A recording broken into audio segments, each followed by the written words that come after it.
ನಮಸ್ಕಾರ. ನಮಸ್ಕಾರ. ಗಾಯತ್ರಿ ಅಂದ ತಕ್ಷಣ ನಮ್ಗೆಲ್ಲರಿಗೂ ನೆನಪಾಗೋದೊಂದು ಮಂತ್ರ. ಹೌದು. ಆದರೆ ಗಾಯತ್ರಿ ಕೇವಲ ಮಂತ್ರ ಅಲ್ಲ, ಅದೊಂದು ದೇವತಾ ಸ್ವರೂಪ ಅನ್ನೋದು ಕೂಡ ನಮಗೊತ್ತು. ನಿಜ. ಅದರ ಒಂದು ಇಂಟ್ರೆಸ್ಟಿಂಗ್ ವಿಷಯ ಅಂದ್ರೆ, ಈ ದೇವತೆಯನ್ನ ದಿನದ 3 ಹೊತ್ತು 3 ಬೇರೆ ಬೇರೆ ರೂಪಗಳಲ್ಲಿ ಧ್ಯಾನ ಮಾಡ್ತಾರೆ. ಹೌದು. ಬೆಳಿಗ್ಗೆ, ಮಧ್ಯಾಹ್ನ ಮತ್ತೆ ಸಂಜೆ. ಎಕ್ಸಾಕ್ಟ್ಲಿ. ಪ್ರತಿಯೊಂದು ಸಮಯಕ್ಕೂ ಒಂದು ವಿಶಿಷ್ಟ ರೂಪ ಇದೆ. ಇವತ್ತಿನ ನಮ್ಮ ಚರ್ಚೆಯಲ್ಲಿ ನಾವು ಈ 3 ರೂಪಗಳನ್ನು ಕೇವಲ ಪಟ್ಟಿ ಮಾಡೋದಲ್ಲ, ಬದಲಾಗಿ ಜ್ಞಾನದ ಒಂದು ಪಯಣವನ್ನೇ ಗುರುತಿಸೋಣ. ಗಾಯತ್ರಿ ಚೈತನ್ಯ ಅನ್ನೋ ಆಕಾರದ ಸಹಾಯದಿಂದ ಬೆಳಿಗ್ಗೆ ಕರ್ಮಜ್ಞಾನದಿಂದ ಶುರುವಾಗಿ ಮಧ್ಯಾಹ್ನ ಬ್ರಹ್ಮಜ್ಞಾನಕ್ಕೆ ಹೋಗಿ ಕೊನೆಗೆ ಸಂಜೆ ಮೋಕ್ಷಜ್ಞಾನದಲ್ಲಿ ಹೇಗೆ ಪೂರ್ಣಗೊಳ್ಳುತ್ತೆ ಅನ್ನೋದನ್ನು ನೋಡೋಣ.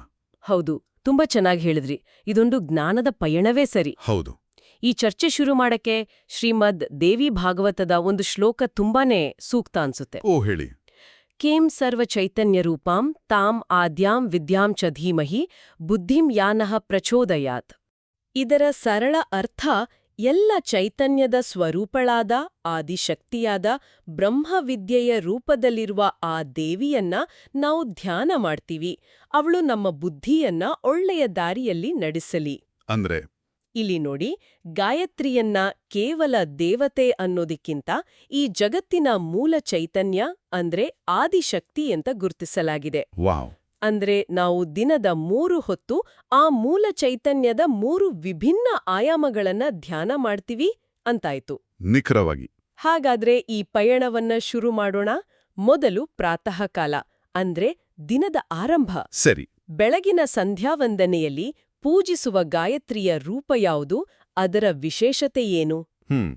ಗಾಯತ್ರಿ ಚೈತನ್ಯ ಪ್ರಕಾರ ಬೆಳಗಿನ ರೂಪವನ್ನ ತ್ರಿಪದಾ ಗಾಯತ್ರಿ ಅಂತ ಕರೆಯಲಾಗುತ್ತೆ. ಹೌದು. ಈ ರೂಪವನ್ನ ಕುಮಾರಿ ಅಂದ್ರೆ ಅವಿವಾಹಿತ ಯುವತಿ ಅಥವಾ ಅರಳದ ಮೊಗ್ಗಿನ ಹಾಗೆ ವರ್ಣಿಸಲಾಗಿದೆ. ಹೌದು, ಅವಿಕಸಿತ ರೂಪ. ಮತ್ತೆ ಇವಳ ಬಣ್ಣ ಕೆಂಪು. ಯಾಕೆ ಈ ಕುಮಾರಿ ಸ್ವರೂಪ ಮತ್ತು ಕೆಂಪು ಬಣ್ಣ? ದಿನದ ಆರಂಭಕ್ಕೆ ಇದರ ಸಂಬಂಧವೇನು? ತುಂಬಾನೇ ಒಳ್ಳೆ ಪ್ರಶ್ನೆ. ಕುಮಾರಿ ಅನ್ನೋದು ಯಾವುದರದ್ದೇ ಆದ್ರೂ ಆರಂಭದ ಹಂತವನ್ನ ಸೂಚಿಸುತ್ತೆ. ಓಕೆ. ಜ್ಞಾನ ಇರ್ಲಿ, ಜೀವನವಿರ್ಲಿ, ಎಲ್ಲವೂ ಶುರುವಾಗೋದು ಹೀಗೆ. ಒಂದು ಹೊಸತನ, ಒಂದು ಮುಗ್ಧತೆ ಮತ್ತು ಅಪಾರವಾದ ಶಕ್ತಿ ಅದರಲ್ಲಿ ಅಡಗಿರುತ್ತೆ. ಇನ್ನು ಕೆಂಪು ಬಣ್ಣ, ಅದು ಸೃಷ್ಟಿಯ, ಚಟುವಟಿಕೆಯ, ಶಕ್ತಿಯ ಸಂಕೇತ. ಹೌದು, ಸೂರ್ಯೋದಯದ ಬಣ್ಣವೂ ಕೆಂಪೆ ಅಲ್ವಾ? ಖಂಡಿತ. ದಿನಾದ ಆರಂಭವೇ ಕ್ರಿಯಾಶೀಲತೆಯಿಂದ ಕೂಡಿರುತ್ತೆ. ಹಾಗಾಗಿ ಈ 2 ಅಂಶಗಳು, ಕುಮಾರಿಯ ಹೊಸತನ ಮತ್ತು ಕೆಂಪು ಬಣ್ಣದ ಶಕ್ತಿ, ದಿನದ ಆರಂಭದ ಚೈತನ್ಯವನ್ನ ಅದ್ಭುತವಾಗಿ ಪ್ರತಿನಿಧಿಸ್ತವೆ. ಹೌದು, ನಿಜ. ದಿನ ಶುರುವಾಗೋದೇ ಒಂದು ಹೊಸ ಹುರುಪಿನಿಂದ. ಈ ರೂಪಕ್ಕೆ ರಜೋಗುಣವನ್ನ ಸಂಬಂಧ ಕಲ್ಪಿಸಲಾಗಿದೆ. ಅಂದ್ರೆ ರಜೋಗುಣ ಕೂಡ ಇದೇ ಕ್ರಿಯಾಶೀಲತೆಯನ್ನ ಸೂಚಿಸ್ತಾ? ಖಂಡಿತ. ಸತ್ವ, ರಜಸ್, ತಮಸ್ ಅನ್ನೋ 3 ಗುಣಗಳಲ್ಲಿ ರಜೋಗುಣ ಅಂದ್ರೇನೇ ಕ್ರಿಯೆ, ಚಲನೆ, ಚಟುವಟಿಕೆ. ಓ, ಸರಿ. ಬೆಳಗ್ಗೆ ಎದ್ದು ನಾವು ದಿನದ ಕೆಲಸಗಳಿಗೆ ಸಿದ್ಧರಾಗ್ತೀವಿ. ನಮ್ಮ ಮನಸ್ಸು, ದೇಹ ಎಲ್ಲವೂ ಚಟುವಟಿಕೆಯಿಂದ ಕೂಡಿವತ್ತೆ. ಹೌದು. ಹಾಗಾಗಿ ಬೆಳಗಿನ ರೂಪಕ್ಕೆ ರಜೋಗುಣವನ್ನ ಆರೋಪಿಸೋದು ತುಂಬಾನೇ ತಾರ್ಕಿಕವಾಗಿದೆ. ಇದು ಸೃಷ್ಟಿಕರ್ತನಾದ ಬ್ರಹ್ಮನ ಗುಣ ಕೂಡ ಹೌದು. ಓ. ಅದಕ್ಕಾಗಿಯೇ ಈ ರೂಪವನ್ನ ಬ್ರಾಹ್ಮೀ ಶಕ್ತಿ ಅಂದ್ರೆ ಬ್ರಹ್ಮನ ಶಕ್ತಿ ಅಂತಾನೂ ಕರೀತಾರೆ. ಓಕೆ. ಹಾಗಾದ್ರೆ ಬೆಳಗಿನ ರೂಪ ಅಂದ್ರೆ ಸೃಷ್ಟಿ, ಕ್ರಿಯೆ ಮತ್ತು ಆರಂಭ. ಈ ದೇವಿಯ ವಾಹನ ಹಂಸ ಅಂತ ಹೇಳಲಾಗಿದೆ. ಹೌದು, ಹಂಸ. ಹಂಸದ ಸಂಕೇತವೇನು ಇಲ್ಲಿ? ಹಂಸದ ಸಂಕೇತ ಬಹಳ ಆಳವಾದದ್ದು. ಹಂಸಕ್ಕೆ ನೀರು ಮತ್ತು ಹಾಲನ್ನ ಬೇರ್ಪಡಿಸೋ ಶಕ್ತಿಯಿದೆ ಅನ್ನೋದು ಒಂದು ಕಾವ್ಯಾತ್ಮಕ ನಂಬಿಕೆ. ಹೌದು, ಕೇಳಿದ್ದೀನಿ. ಇದು ವಿವೇಕವನ್ನ ಸಂಕೇತಿಸುತ್ತೆ. ಅಂದ್ರೆ ಸರಿ ತಪ್ಪು, ಸತ್ಯ ಅಸತ್ಯ, ಒಳ್ಳೆಯದು ಕೆಟ್ಟದ್ದರ ನಡುವೆ ವ್ಯತ್ಯಾಸವನ್ನ ಗುರುತಿಸುವ ಜ್ಞಾನ. ವಿವೇಚನೆ. ದಿನವನ್ನ ಶುರು ಮಾಡುವಾಗ ನಮ್ಗೆ ಈ ವಿವೇಕದ ಅವಶ್ಯಕತೆ ತುಂಬಾ ಇರುತ್ತೆ. ಯಾವ ಕೆಲಸ ಮಾಡ್ಬೇಕು, ಹೇಗೆ ಮಾಡ್ಬೇಕು ಅಂತ ನಿರ್ಧರಿಸಲು ಈ ವಿವೇಚನಾ ಶಕ್ತಿ ಬೇಕು. ಅಂದ್ರೆ ದಿನದ ಆರಂಭದಲ್ಲಿ ಕ್ರಿಯಾಶೀಲತೆ ಜೊತೆಗೆ ವಿವೇಕವೂ ಬೇಕು ಅಂತ. ಎಕ್ಸಾಕ್ಟ್ಲಿ. ಇದೇ ಕಾರಣಕ್ಕೆ ಈ ರೂಪ ಕರ್ಮಜ್ಞಾನದ ಸಂಕೇತ ಅಂತ ಹೇಳಿರೋದಲ್ವಾ? ಕರ್ಮಜ್ಞಾನ ಅಂದ್ರೆ ಏನು ಅಂತ ಸ್ವಲ್ಪ ವಿವರಿಸ್ತೀರಾ? ನಿಖರವಾಗಿ. ಕರ್ಮಜ್ಞಾನ ಅಂದ್ರೆ ಕೇವಲ ಕೆಲಸ ಮಾಡೋದಲ್ಲ, ಯಾವ ಕರ್ಮವನ್ನ ಯಾವ ಉದ್ದೇಶದಿಂದ ಹೇಗೆ ಮಾಡಬೇಕು ಅನ್ನೋ ಅರಿವು. ಇದು ಕ್ರಿಯೆಯ ಹಿಂದಿನ ಜ್ಞಾನ. ಓಕೆ. ಬೆಳಗ್ಗೆ ನಾವು ನಮ್ಮ ದಿನದ ಕರ್ತವ್ಯಗಳಿಗೆ ಸಿದ್ಧರಾಗುವಾಗ ಕೇವಲ ಯಾಂತ್ರಿಕವಾಗಿ ಕೆಲಸ ಶುರು ಮಾಡೋದಲ್ಲ, ಬದಲಾಗಿ ಅದನ್ನ ಜ್ಞಾನಪೂರ್ವಕವಾಗಿ ವಿವೇಕದಿಂದ ಮಾಡಬೇಕು ಅನ್ನೋದು ಇದರ ಹಿಂದಿನ ಸಂದೇಶ. ಈ ಕರ್ಮಜ್ಞಾನವೇ ಒಂದು ಯಶಸ್ವಿ ದಿನಕ್ಕೆ ಬುನಾದಿ. ಹಾಗಾದ್ರೆ ಬೆಳಗಿನ ರೂಪವೆಲ್ಲವೂ ಕ್ರಿಯೆ, ಚಟುವಟಿಕೆ ಮತ್ತು ಸೃಷ್ಟಿಯ ಸಂಕೇತ. ಸರಿಯಾದ ಜ್ಞಾನದಿಂದ ನಮ್ಮ ದಿನದ ಕರ್ಮಗಳನ್ನು ಶುರು ಮಾಡಬೇಕು ಅನ್ನೋದಿದ್ರೆ ಸಾರ. ಹೌದು, ಆದ್ರೆ ಸೂರ್ಯ ನೆತ್ತಿ ಮೇಲೆ ಬಂದಾಗ ದಿನನ ಶಕ್ತಿ ಕೂಡ ಬದಲಾಗತ್ತಲ್ವಾ? ಖಂಡಿತ. ಆ ಸಮಯದಲ್ಲಿ ಧ್ಯಾನಿಸುವ ಸಾವಿತ್ರ ಸ್ವರೂಪ ಇದಕ್ಕಿಂತ ಹೇಗೆ ಭಿನ್ನ? ಹೌದು, ದಿನದ ಮಧ್ಯಭಾಗ ಅಂದ್ರೆ ಶಕ್ತಿಯ ಪರಾಕಾಷ್ಠೆಯ ಸಮಯ. ಈ ಮಧ್ಯಾಹ್ನ ರೂಪವನ್ನ ತ್ರಿಪದಾ ಸಾವಿತ್ರಿ ಅಂತ ಕರೆಯಲಾಗತ್ತೆ. ಸಾವಿತ್ರಿ ಬೆಳಗ್ಗೆ ಕುಮಾರಿಯಾಗಿದ್ದ ದೇವತೆ ಈಗ ಯುವತಿ, ಅಂದ್ರೆ ಸಂಪೂರ್ಣವಾಗಿ ವಿಕಸಿತಳಾದ ಶಕ್ತಿಯುತವಾದ ರೂಪ. ಯುವತಿ ಅಂದ್ರೆ ಶಕ್ತಿಯ ಉತ್ತುಂಗ. ಸರಿ, ಇದರ ಬಣ್ಣ ಬಿಳಿ ಮತ್ತು ಗುಣ ತಮೋಗುಣ ಅಂತ ಗಾಯತ್ರಿ ಚೈತನ್ಯದಲ್ಲಿ ಉಲ್ಲೇಖಿಸಲಾಗಿದೆ. ಹೌದು. ಒಂದು ನಿಮಿಷ, ಇಲ್ಲಿ ನನಗೆ ಸ್ವಲ್ಪ ಗೊಂದಲ ಆಗ್ತಿದೆ. ತಮೋಗುಣ ಅಂದ್ರೆ ಸಾಮಾನ್ಯವಾಗಿ ಕತ್ತಲು, ಅಜ್ಞಾನ, ಜಡತ್ವ ಅಂತ ಅನ್ಕೋತೀವಲ್ಲ? ಹೌದು, ಆ ಪ್ರಶ್ನೆ ಸಹಜ. ದಿನದ ಅತ್ಯಂತ ಪ್ರಕಾಶಮಾನವಾದ ಸಮಯದಲ್ಲಿ, ಮಧ್ಯಾಹ್ನದ ಹೊತ್ತಲ್ಲಿ ತಮೋಗುಣದ ಪ್ರಸ್ತಾಪ ಯಾಕೆ? ಇದು ತುಂಬ ಸಹಜವಾದ ಪ್ರಶ್ನೆ ಮತ್ತು ಬಹಳ ಮುಖ್ಯವಾದದ್ದು ಕೂಡ. ವೇದಾಂತದಲ್ಲಿ ಪದಗಳಿಗೆ ಸಂದರ್ಭಕ್ಕೆ ತಕ್ಕಂತೆ ಬೇರೆ ಬೇರೆ ಅರ್ಥಗಳಿರ್ತವೆ. ಇಲ್ಲಿ ತಮಸ್ಸು ಅಂದ್ರೆ ಕತ್ಲು ಅಲ್ಲ, ಕತ್ತಲು ಅಥವಾ ಅಜ್ಞಾನ ಅಂತಲ್ಲ, ಬದಲಾಗಿ ಲಯ ಅಥವಾ ಸಂಹಾರದ ಶಕ್ತಿ. ಓ, ಲಯ. ರುದ್ರ ಅಥವಾ ಶಿವ ಲಯಕಾರಕ ಅಲ್ವಾ? ಹಾಗಾಗಿ ಈ ಗುಣ ಅವನಿಗೆ ಸಂಬಂಧಿಸಿದ್ದು.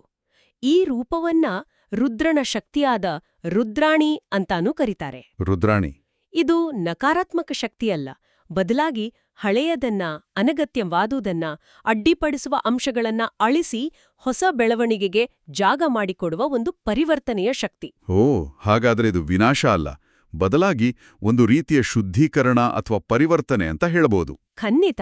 ಹಾಗಾದ್ರೆ ಬಿಳಿ ಬಣ್ಣದ ಮಹತ್ವವೇನು? ಬಿಳಿ ಬಣ್ಣ ಶುದ್ಧತೆ ಮತ್ತು ಜ್ಞಾನದ ಸಂಕೇತ. ನೋಡಿ, ಈ ಲಯದ ಶಕ್ತಿಯು ಅಜ್ಞಾನದ ಕತ್ತಲೆಯಲ್ಲಿ ನಡೆದ್ರೆ ಅದು ವಿನಾಶವಾಗುತ್ತೆ. ಸರಿ. ಆದರೆ ಅದೇ ಶಕ್ತಿ ಜ್ಞಾನದ ಬಿಳಿ ಬೆಳಕಿನಲ್ಲಿ ನಡೆದಾಗ ಅದು ಪರಿವರ್ತನೆಯಾಗುತ್ತೆ. ನಮ್ಮಲ್ಲಿರುವ ಕೆಟ್ಟ ಆಲೋಚನೆಗಳು, ದುರಭ್ಯಾಸಗಳನ್ನು ಜ್ಞಾನದ ಮೂಲಕ ನಾಶಪಡಿಸೋದು. ಇದೇ ಈ ರೂಪದ ತತ್ವ. ಓಕೆ. ಇನ್ನು ಯುವತಿ ಸ್ವರೂಪ ಜೀವನದ ಮಧ್ಯದ ಹಂತವನ್ನ, ಅಂದ್ರೆ ಶಕ್ತಿ ತನ್ನ ಉತ್ತುಂಗದಲ್ಲಿರುವ ಸಮಯವನ್ನ ಪ್ರತಿನಿಧಿಸುತ್ತೆ. ರುದ್ರನ ಪ್ರಚಂಡ ಶಕ್ತಿಗೆ ಯೌವನದ ಈ ಶಕ್ತಿಯುತ ರೂಪ ಸಂಪೂರ್ಣವಾಗಿ ಹೊಂದಿಕೆಯಾಗುತ್ತೆ.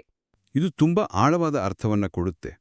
ಈ ಸಾವಿತ್ರಿಯ ವಾಹನ ವೃಷಭ ಅಂದ್ರೆ ಗೂಡಿ, ಇದರ ಸಂಕೇತವೇನು?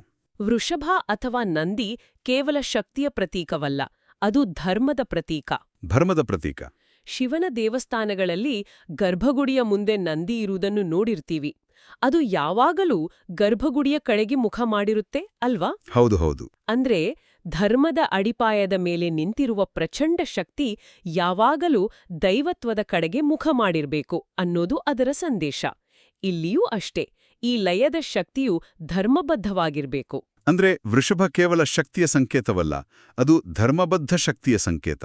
ನಿಖರವಾಗಿ. ಅಂದ್ರೆ ಜ್ಞಾನದ ಹಾದಿಯಲ್ಲಿ ಸಾಗುವ ಶಕ್ತಿ ವಿನಾಶಕಾರಿಯಾಗಬಾರದು ಅನ್ನೋ ಎಚ್ಚರಿಕೆ ಕೂಡ ಇದರಲ್ಲಿ ಅಡಗಿದೆ ಅಂತಾಯ್ತು. ಹೌದು. ಈಗ ಬ್ರಹ್ಮಜ್ಞಾನದ ವಿಷಯಕ್ಕೆ ಬರೋಣ. ಬೆಳಿಗ್ಗೆ ಕರ್ಮಜ್ಞಾನ, ಮಧ್ಯಾಹ್ನ ಬ್ರಹ್ಮಜ್ಞಾನ. ಈ ಎರಡಕ್ಕೂ ಇರೋ ವ್ಯತ್ಯಾಸವೇನು? ಕರ್ಮಜ್ಞಾನ ಅಂದ್ರೆ ಒಂದು ಕೆಲ್ಸವನ್ನ ಹೇಗೆ ಮಾಡ್ಬೇಕು ಅನ್ನೋದು. Okay, how. ಆದ್ರೆ ಬ್ರಹ್ಮಜ್ಞಾನ ಅಂದ್ರೆ ಆ ಕೆಲ್ಸವನ್ನ ಯಾಕೆ ಮಾಡ್ಬೇಕು, ಅದರ ಹಿಂದಿನ ಮೂಲತತ್ವವೇನು, ಜಗತ್ತಿನ ನಿಯಮಗಳೇನು ಅನ್ನೋದನ್ನ ಅರ್ಥ ಮಾಡ್ಕೊಳ್ಳೋದು. ಅಂದ್ರೆ ವೈ. ಹೌದು, ಇದು ಹೌ ಇಂದ ವೈಗೆ ಸಾಗುವ ಪಯಣ.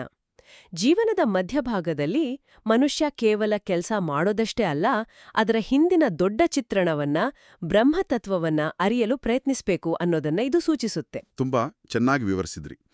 ದಿನದ ಚಟುವಟಿಕೆಗಳೆಲ್ಲ ಮುಗಿದು ಸೂರ್ಯ ಮುಳುಗುವ ಸಮಯ, ಮನಸ್ಸು ನಿಧಾನವಾಗಿ ಶಾಂತವಾಗುವ ಹೊತ್ತು. ಹೌದು.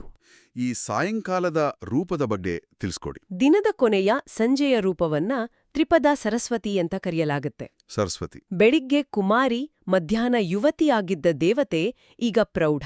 ಪ್ರೌಢ. ಈ ರೂಪದ ಬಣ್ಣ ನೀಲಿ, ಗುಣ ಸತ್ವಗುಣ. ಇದರ ಹಿಂದಿನ ಅರ್ಥವೇನು?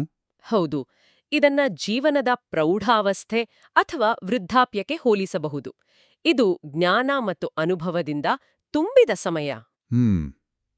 ನೀಲಿ ಬಣ್ಣಕ್ಕೆ ಬರೋಣ.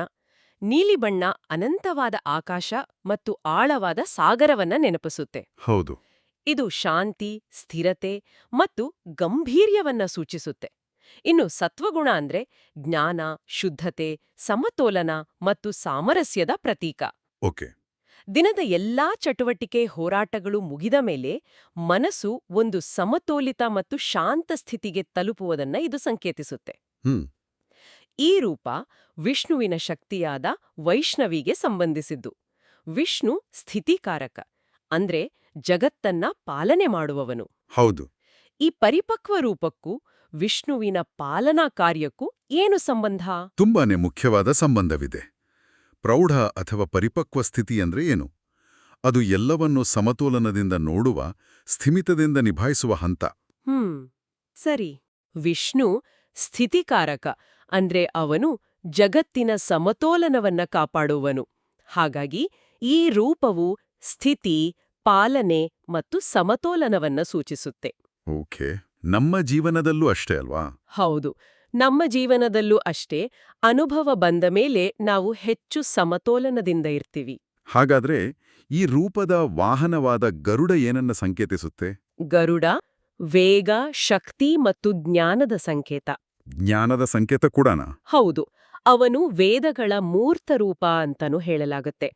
ವಿಷ್ಣುವನ್ನ ಹೊತ್ತು ಸಾಗುವ ಗರುಡ ಜ್ಞಾನದ ಮೂಲಕ ಅಜ್ಞಾನವನ್ನ ವೇಗವಾಗಿ ದಾಟಿ ಪರಮಸತ್ಯದ ಕಡೆಗೆ ಸಾಗುವುದನ್ನ ಪ್ರತಿನಿಧಿಸುತ್ತೆ. ಓ. ಸಂಜೆಯ ಹೊತ್ತಿಗೆ ನಮ್ಮ ಮನಸ್ಸು ಲೌಕಿಕ ವಿಷಯಗಳಿಂದ ಆಧ್ಯಾತ್ಮಿಕದೆಡೆಗೆ ವೇಗವಾಗಿ ಸಾಗಬೇಕು ಅನ್ನೋದು ಇದರ ಒಂದು ಅರ್ಥ. ಈಗ ಕೊನೆಯದಾಗಿ ಮೋಕ್ಷಜ್ಞಾನ. ಕರ್ಮಜ್ಞಾನದಿಂದ ಶುರುವಾಗಿ ಬ್ರಹ್ಮಜ್ಞಾನವನ್ನ ದಾಟಿ ಈಗ ಮೋಕ್ಷಜ್ಞಾನ. ಇದರ ಅರ್ಥವೇನು? ದಿನದ ಕೊನೆಯಲ್ಲಿ ನಾವು ನಮ್ಮೆಲ್ಲ ಲೌಕಿಕ ವ್ಯವಹಾರಗಳಿಂದ ಮನಸ್ಸನ್ನ ಹಿಂತೆಗೆಕೊಳ್ಳುತ್ತೇವೆ. ಹೌದು. ಇದು ಆತ್ಮಾವಲೋಕನಕ್ಕೆ, ಆಧ್ಯಾತ್ಮಿಕ ಚಿಂತನೆಗೆ ಸೂಕ್ತವಾದ ಸಮಯ. ಈ ಸಮಯದಲ್ಲಿ ಜೀವನದ ಅಂತಿಮ ಗುರಿಯಾದ ಮೋಕ್ಷ ಅಥವಾ ಬಿಡುಗಡೆಯ ಬಗೆಗಿನ ಜ್ಞಾನದ ಕಡೆಗೆ ನಮ್ಮ ಚಿಂತನೆ ಸಾಗಬೇಕು. ಅಂದ್ರೆ ದಿನದ ಕರ್ಮಗಳ ಬಂಧನದಿಂದ ಬಿಡುಗಡೆ. ಹೌದು, ಬಿಡುಗಡೆ ಹೊಂದಿ ಶಾಂತಿಯನ್ನ ಅರಸುವುದು. ಬೆಳಗ್ಗೆ ಕರ್ಮಜ್ಞಾನದಿಂದ ಆರಂಭವಾದ ನಮ್ಮ ಪಯಣ ಮಧ್ಯಾಹ್ನ ಬ್ರಹ್ಮಜ್ಞಾನವನ್ನ ತಲುಪಿ ಸಂಜೆ ಮೋಕ್ಷಜ್ಞಾನದಲ್ಲಿ ಪರ್ಯವಸಾನಗೊಳ್ಳುತ್ತೆ.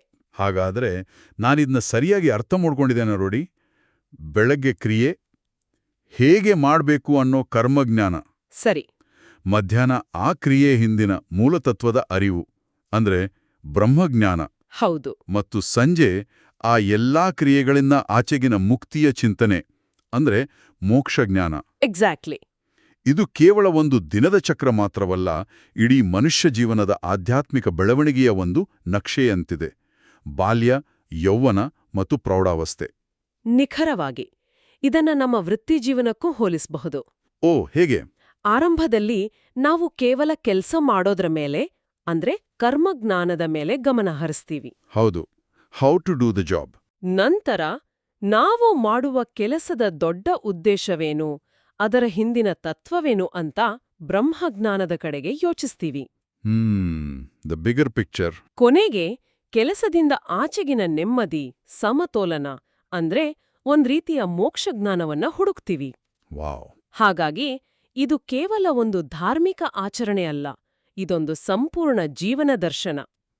ಜಗತ್ತಿನ 3 ಮೂಲಭೂತ ಕ್ರಿಯೆಗಳಾದ ಸೃಷ್ಟಿ, ಬ್ರಹ್ಮ, ಸ್ಥಿತಿ, ವಿಷ್ಣು ಮತ್ತು ಲಯ, ರುದ್ರ ಹಾಗೂ ಜ್ಞಾನದ ಈ 3 ಹಂತಗಳನ್ನ ಒಂದು ದಿನದ ಸರಳ ಆಚರಣೆಯಲ್ಲಿ ಎಷ್ಟು ಸುಂದರವಾಗಿ ಅಳವಡಿಸಲಾಗಿದೆ ನೋಡಿ. ಹೌದು. ಗಾಯತ್ರಿಯ ಉಪಾಸನೆ ಅಂದ್ರೆ ಕೇವಲ ಮಂತ್ರ ಹೇಳೋದಲ್ಲ. ಅದು ಬ್ರಹ್ಮಾಂಡದ ಚಕ್ರದ ಜೊತೆ ನಮ್ಮ ಜೀವನವನ್ನ, ನಮ್ಮ ಚೈತನ್ಯವನ್ನ ಒಂದಾಗಿಸುವ ಒಂದು ಅದ್ಭುತ ವಿಧಾನ ಅಂತ ಅನ್ಸುತ್ತೆ. ನಿಜ. ಇವತ್ತಿನ ಈ ಚರ್ಚೆ ಕೇಳಿದ ಮೇಲೆ ನಾವು ಪ್ರತಿದಿನ ಮಾಡುವ ಪೂಜೆ ಪುನಸ್ಕಾರಗಳ ಹಿಂದೆ ಎಷ್ಟೋ ಆಳವಾದ ಅರ್ಥ ಇದೆ ಅನ್ನೋದು ಗೊತ್ತಾಗತ್ತೆ. ಖಂಡಿತ. ಪ್ರತಿಯೊಂದು ಸಂಕೇತ, ಪ್ರತಿಯೊಂದು ಆಚರಣೆಯ ಹಿಂದೆ ಒಂದು ತತ್ವಜ್ಞಾನ ಅಡಗಿದೆ. ಅದನ್ನ ಅರ್ಥ ಮಾಡ್ಕೊಂಡಾಗ ನಮ್ಮ ಆಚರಣೆಗಳು ಹೆಚ್ಚು ಅರ್ಥಪೂರ್ಣವಾಗ್ತವೆ. ಈ ಮಾತುಕತೆ ಕೇಳುಗರಲ್ಲಿ ಒಂದು ಹೊಸ ಆಲೋಚನೆಯನ್ನ ಹುಟ್ಟುಹಾಕಬಹುದು. ನಾವು ಕೇವಲ ಸಂಪ್ರದಾಯ ಅಂತ ಭಾವಿಸುವ ಎಷ್ಟೋ ವಿಷಯಗಳ ಹಿಂದೆ ಇಂತಹ ಗಹನವಾದ ತಾತ್ವಿಕ ಮತ್ತು ವೈಜ್ಞಾನಿಕ ಚಿಂತನೆ ಅಡಗಿದೆ. ಹೌದಲ್ವಾ? ಒಂದೇ ದೇವತೆಯ 3 ವಿಭಿನ್ನ ರೂಪಗಳನ್ನ ದಿನದ ಬೇರೆ ಬೇರೆ ಸಮಯದಲ್ಲಿ ಧ್ಯಾನಿಸುವುದರ ಮೂಲಕ ಸಮಯದ ಚಕ್ರ, ಜೀವನದ ಹಂತಗಳು ಮತ್ತು ಜ್ಞಾನದ ವಿಕಾಸವನ್ನ ಒಟ್ಟಿಗೆ ಅನುಸಂಧಾನ ಮಾಡುವ ಈ ಪದ್ಧತಿಯ ಬಗ್ಗೆ ಮತ್ತಷ್ಟು ಆಳವಾಗಿ ಯೋಚಿಸಲು ಇದು ಖಂಡಿತವಾಗಿಯೂ ಪ್ರೇರೇಪಿಸುತ್ತದೆ.